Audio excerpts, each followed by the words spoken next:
Alright everyone, so in the previous video we created a gust cycle which gradually shunts all the leaves off the screen, but more leaves should be coming on to replace them. So what we want to do is we want to make some kind of wraparound effect. So this is kind of like what we did with the mist. As the leaves disappear off the right hand side of the screen, they reappear on the left hand side of the screen. So make a block, call it wraparound.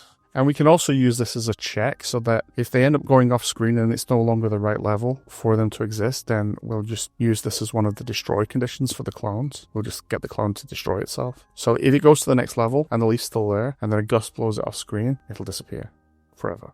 So define wraparound and then do an if then else. And we're going to check on the X position. So if my X position, let's say 200. So if X position is greater than 200, if it's too far over to the right, then do a check to see whether it should still be here. So make a block. Let's call it remove this clone with a question mark.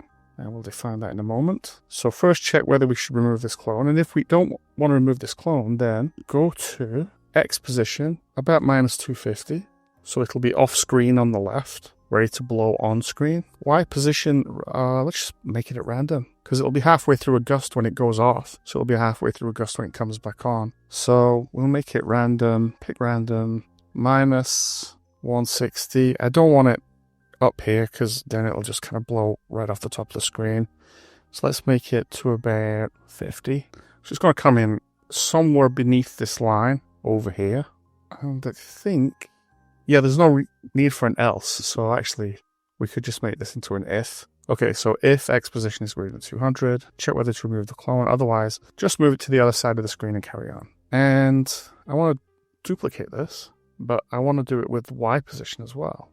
So if it goes off the top of the screen, then just come back on the bottom of the screen. So if Y position is greater than, let's say, 170, then go to X, pick random, and let's just make it the first half of the screen here. So minus 250 to 0, and then the Y position will be at minus 170. And then we just need to check for a wraparound every time we do a gust.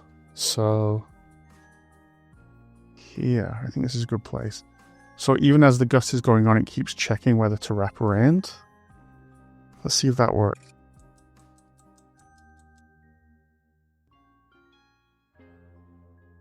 Oh, that seemed to work. They seem to be coming on at the other side. Yeah, new ones are coming on all the time as they disappear from the old one. One thing we have still to do is to put the code in for remove this clone, but we're going to leave that to a future video when we introduce a more general method for removing the clones. So right now, this is just a little bit of hanging code. And that's all for now, and I'll see you in the next video. Thank you for listening, and if you find this video useful, please hit like and subscribe.